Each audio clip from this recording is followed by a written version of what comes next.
je ne sais pas si je vais vous montrer qu'on peut vacciner, mais en tout cas, je pense que pas mal de personnes ici se posent la question pourquoi une session sur la vaccination contre l'athérosclérose, est-ce que c'est pas une science-fiction? Mais bon, la science-fiction commence aujourd'hui. Mon rôle ici, c'est de vous montrer vraiment que le rôle essentiel en fait du système immunitaire dans cette maladie d'athérosclérose et le besoin majeur qu'on a à mettre au point un traitement anti-inflammatoire de la maladie et pourquoi pas peut-être un jour envisager maintenant sérieusement à plus long terme une possibilité de vaccination contre l'athérosclérose. Donc l'athérosclérose, comme vous le savez, est une maladie qui est la première responsable, ça va venir, une première cause de morbidité et de mortalité dans le monde, et pas uniquement chez les sujets âgés, hein, c'est la première cause de mortalité précoce chez l'adulte. Elle est due au développement dans nos artères de ces plaques fibrolipidiques que vous voyez ici, je ne sais pas si vous ne voyez pas le curseur, qui obstruent la lumière vasculaire, réduisent le flux sanguin vers les organes vitaux, peuvent se rompre, former des caillots, obstruer complètement le vaisseau, et ça peut se passer dans tous les organes. Si ça se passe dans le cœur, c'est un infarctus. Dans les artères qui irriguent le cerveau, c'est un accident vasculaire cérébral.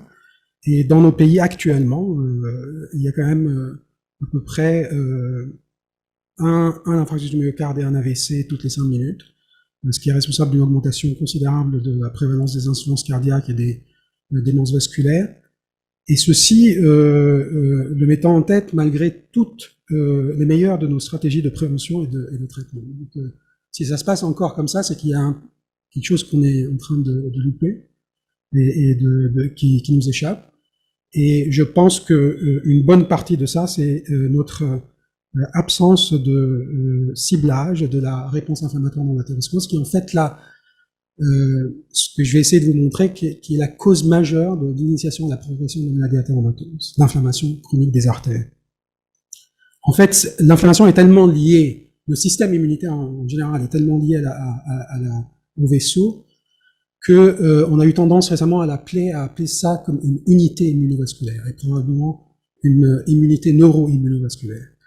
Parce que les cellules immunitaires sont déjà dans le vaisseau, dans l'artère normale, dans l'artère saine. Il y a des macrophages résidents, il y a d'autres types de cellules qui sont déjà dans l'artère saine et qui participent à l'homéostasie vasculaire. Ces macrophages, par exemple, qui sont dans l'adventice, participent au remodelage du vaisseau en réponse au flux. Les macrophages résidant dans l'intima participent au caractère anti-inflammatoire, anti-thrombotique du vaisseau, de l'endothélium. Donc, c'est quelque chose d'essentiel, cette interaction entre le système immunitaire et le vaisseau. Et quand les lipides oxydés commencent à rentrer dans l'intima des vaisseaux, en bas, elles sont oxydées, elles modifient, elles activent le système immunitaire de plus en plus, qui va envoyer de plus en plus de cellules inflammatoires vers la paroi, initialement pour essayer de nettoyer le dépôt de graisse et de réparer le vaisseau, mais la plupart du temps, malheureusement, le système immunitaire s'emballe, produit de plus en plus de médiateurs pro-inflammatoires et de dommages tissulaires, et c'est ça qui aboutit à la destruction et au remodelage du vaisseau et à la progression de l'athérosclérose. Malgré toutes ces connaissances, nous n'avons toujours pas de traitement anti-inflammatoire de l'athérosclérose, et c'est pas faute d'avoir essayé. Il y a plein d'investigateurs qui ont essayé pas mal de traitements.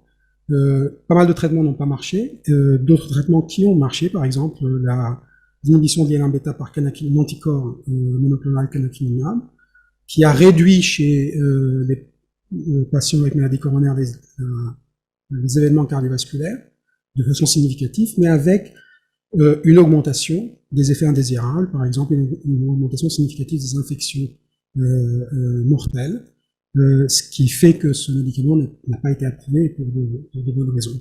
Donc en fait, la preuve de concept, si j'ose dire, du rôle de l'inflammation dans la progression et les événements cardiovasculaires chez l'homme est quasiment établie, mais nous avons besoin de mieux comprendre la réaction immunitaire de l'athérosclérose pour essayer de mieux la cibler d'une façon effective et moins dangereuse, si j'ose dire. Et jusqu'à maintenant, la plupart, sinon la majorité des traitements anti-inflammatoires qui ont été essayés chez l'homme, dans le cadre de l'athérosclérose, sont des médicaments qui cible l'immunité innée. Et nous pensons que cibler l'immunité adaptative pourrait apporter quelque chose de peut-être plus intelligent, plus efficace, plus ciblé, et avec moins d'effets indésirables, d'infections graves, par exemple. Et l'immunité adaptative, nous savons qu'elle est très impliquée dans la maladie atéromatose. Par exemple, nous savons que des lipoprotéines, des composants de lipoprotéines oxydées sont présentés par des cellules présentatrices d'antigènes à des lymphocytes T d'une façon antigène spécifique. Et ceci active des lymphocytes B pour produire des anticorps contre les lipoprotéines oxydées qu'on peut doser dans le sang de tous les malades cardiovasculaires et qui sont augmentés dans ces cas-là. Comme c'est assez complexe, mais nous pouvons profiter de cette complexité, nous savons que des lymphocytes certains lymphocytes sont pro-hétérogènes parce que leur activation se fait dans un contexte inflammatoire et produit des médiateurs pro-inflammatoires qui sont importants pour l'exacerbation de la maladie. Mais nous savons aussi que cette réaction inflammatoire est contrebalancée par un système anti-inflammatoire. Et il y a toujours, dans le cadre de l'athérosclérose, et ça a été vérifié même chez l'homme, il y a toujours des lymphocytes, par exemple, on appelle des lymphocytes régulateurs, qui sont anti-inflammatoires, qui reconnaissent des composants des lipoprotéines, comme des composants de la lipoprotéine B, et on sait que ces lymphocytes régulateurs sont importants pour l'homéostasie et réduisent l'inflammation. Et nous pouvons penser qu'ils peuvent être importants pour empêcher ou bien retarder la progression de la maladie. Donc, nous pensons que c'est très intéressant de promouvoir ces cellules, ces lymphocytes régulateurs, et déjà, il y a des moyens, juste pour vous montrer qu'il y a des moyens existants actuellement qui pourraient être utilisés pour ce fait. Ici, un exemple d'une étude qu'on vient de publier récemment, d'utiliser l'interleukine 2 pour essayer d'augmenter et de promouvoir ces lymphocytes régulateurs anti-inflammatoires. Et en fait, on a été inspiré par David Katzman ici à la Petite Salpêtrière, qui a montré que des toutes petites doses d'interleukine 2 dans les maladies auto-immunes comme la vascularite ou le diabète de type 1 peuvent augmenter d'une façon sélective les lymphocytes régulateurs par rapport aux effecteurs. Et c'est le cas apparemment chez les malades coronaires, que ce soit une maladie coronaire stable ou instable. Vous voyez que ces petites doses d'interleukine 2 ont augmenté de façon importante, significative, des lymphocytes régulateurs anti-inflammatoires, alors que ça n'a pas touché aux lymphocytes effecteurs pathogènes. Basé sur ça, nous avons maintenant une étude en cours pour testant l'effet de cette interleukine 2 directement maintenant en phase 2B sur l'inflammation vasculaire chez ces patients. Mais maintenant, cette réaction immunitaire, évidemment, il faut en profiter pour essayer des stratégies vaccinales. Et juste, je vais vous montrer un exemple de ce qu'on a fait chez l'animal et de ce qu'on a commencé à faire chez l'homme. Donc, pour modifier et promouvoir en fait ces lymphocytes régulateurs d'une façon antigène spécifique, nous avons identifié chez la souris des peptides d'apolipoprotéine B qui sont reconnus par les systèmes immunitaires pendant l'athérosclérose. Et nous avons essayé une stratégie de tolarisation entre ces peptides. Ici, un exemple d'étude chez la souris où on a utilisé un peptide ou un mix de peptides d'ApoB qui sont reconnus par le système immunitaire. Ils avons comparé à un peptide contrôle de valbumine. Nous avons infusé ces peptides sous la peau de la souris, sans adjuvant, et regardé leur effet sur le système immunitaire à la progression des lésions. Et nous avons obtenu une augmentation significative avec les peptides de ces lymphocytes régulateurs anti-inflammatoires et une diminution d'initiation des plaques.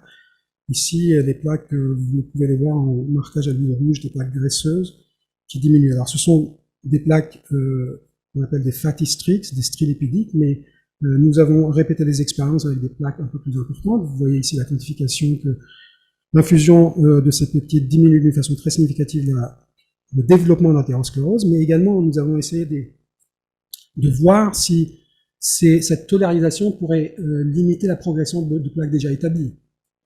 Et ici, nous partons de plaques d'athérosclérose qui sont assez conséquentes chez la souris et qui progressent avec le temps avec le peptide contrôle et qui ne progressent plus avec la tolarisation avec les peptides de polypeptide B. C'est quelque chose d'intéressant. Maintenant, tout le challenge, évidemment, ils ont été transposés chez l'homme. Et pour cela, il va falloir qu'on change vraiment de méthodologie. Vous avez vu dans les présentations précédentes comment les cancérologues maintenant classent les tumeurs d'une façon moléculaire. Il est consternant de voir qu'en cardiologie, on n'est pas très intelligent, qu'on est resté à une classification qui date de 1990, qui est quasiment macroscopique, qui nous apportera plus rien dans la compréhension de la maladie, et qu'il faut absolument maintenant qu'on bouge vers une classification moléculaire, à l'instar de ce que les oncologues ont fait, à résolution cellulaire, et c'est ce qu'on a commencé à faire, juste schématiquement pour montrer qu'on est en train de prendre toutes les artères de l'organisme, saines et pathologiques, les disséquer et les analyser à résolution cellulaire avec les technologies nouvelles de séquençage de l'ARN, de l'ADN, des protéines, des lipides, des métabolites, et tout ça, cellule par cellule, dans toutes les parois artérielles. Donc c'est uniquement avec ces techniques-là qu'on pourra éventuellement un jour comprendre et d'associer évidemment ces techniques avec de l'intelligence artificielle et du machine learning pour essayer de comprendre comment ces cellules interagissent avec elles, entre elles, et identifier vraiment les antigènes et leurs récepteurs immunitaires qui sont les plus critiques dans le développement de la maladie à différents stades de la maladie. Juste pour terminer, un exemple de résultats obtenus récemment avec ça, schématiquement, mais ce sont des résultats réels, montrant qu'on peut identifier les composants présentés par le cellules immunitaire chez l'homme, des composants d'apolipoprotéine B, des peptides qu'on a évidemment définis. Ce peptide est un peptide d'apolipoprotéine B100 et qu'on est actuellement en train de développer, d'utiliser ces techniques d'ARN messager, de développer des ARN correspondants in vitro, et vous connaissez l'histoire, les incorporer dans des nanoparticules lipidiques pour essayer de développer des formulations vaccinales. Et nous envisageons de développer deux types de formulations vaccinales. Une formulation de vaccin qu'on appelle immunogène, qui vont stimuler les lymphocytes B pour leur faire fabriquer des anticorps qui sont dirigés contre ces lipoprotéines oxydées qui sont inflammatoires, dans l'espoir de les bloquer, de neutraliser et de diminuer l'inflammation et la progression des lésions. Et un autre type de vaccin qui est un type de vaccin tolérogène. Ce que je vous ai raconté sur les lymphocytes régulateurs, c'est que quand l'antigène est présenté, il induit la formation de lymphocytes anti-inflammatoires pour réduire l'inflammation et éventuellement diminuer la progression des maladies. J'espère que vous m'inviterez dans quelques années pour vous parler de tout cela. Voici mes collaborateurs et merci beaucoup de votre attention.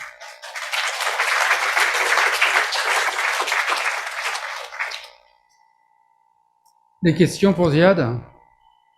Mais Ziad, on va pouvoir faire le développement clinique de ces vaccins comme on a fait le développement clinique des autres vaccins? Oui, mais l'antigène qui nous intéresse, c'est un antigène du soi, donc il n'est même pas exogène. Donc vous n'avez même pas de protéines spike qui viennent de l'extérieur. C'est un peptide du soi. D'accord. On donnera ça aux patients. Surveillera leur athérosklérose. Évidemment, c'est bon, c'est très simplistique de ce que je viens de raconter, mais évidemment, il va vous montrer que qu'il est safe, qu'il induit la bonne réponse immunitaire, etc. Donc, mais quand vous connaissez la structure et quand vous vaccinez, vous pouvez récupérer les lymphocytes du patient et les tester pour voir s'ils organisent bien l'antigène, etc. Et vous pouvez même les séquencer maintenant, avec des techniques de séquençage, vous pouvez les séquencer, vous allez voir quelque chose de spécifique ou pas. Alors, j'ai une question un peu bête, mais on a des patients coronariens qui développent de la cholestérose et puis on sait tous que les artères mammaires qui ne font pas. Est-ce que c'est vraiment lié à des différences structurelles dans l'endothélium, ou est-ce que c'est justement, c'est le même patient, c'est la même réaction inflammatoire, ou est-ce qu'il y a une imperméabilité des artères mammaires interne par rapport à la réaction inflammatoire sous le LDL? Il y a énormément de théories et d'études qui ont été faites sur la différence entre les artères mammaires et leur susceptibilité à l'athérosclérose par rapport aux artères coronaires, par exemple. Et il y a plein de choses qui ont été faites, mais il y a quelques années. Et maintenant, il faut reprendre. Donc, il y a des études de perméabilité différentes. Il y a de la matrice extracellulaire qui accumule, qui accumule moins les lipides oxydés, qui piège moins les lipides oxydés. Nous savons par exemple, nous avons montré récemment dans un papier important que des éparins de sulfate de la matrice extracellulaire sont importants pour l'abstraction de ces lipides oxydés et que les matrices peuvent varier entre les différents artères.